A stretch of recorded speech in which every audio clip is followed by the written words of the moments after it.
शपथ घेतो की माझे संपूर्ण कुटुंब गाव 26 जानेवारी 2027 पर्यंत साक्षर करेल.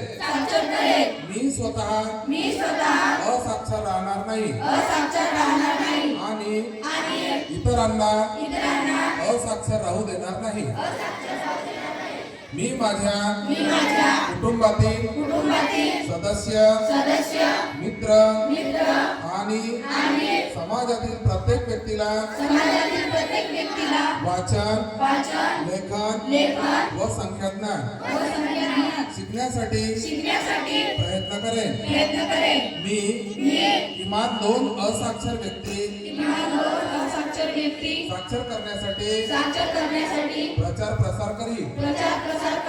मुलगा असो वा मुलगी, स्त्री असो वा पुरुष, सर्वांना समान शिक्षण मिळावे यासाठी मी प्रयत्नशील राहील. राज्याचे 100% साक्षरतेचे ध्येय गाठण्यासाठी मी माझे सर्वतोपरी व निरंतर योगदान देईन. मी स्वतः शिकेन आणि इतरांना शिकण्यास मदत करेन, ज्यामुळे समाज प्रगती करू शकेल. जय हिंद, जय महाराष्ट्र.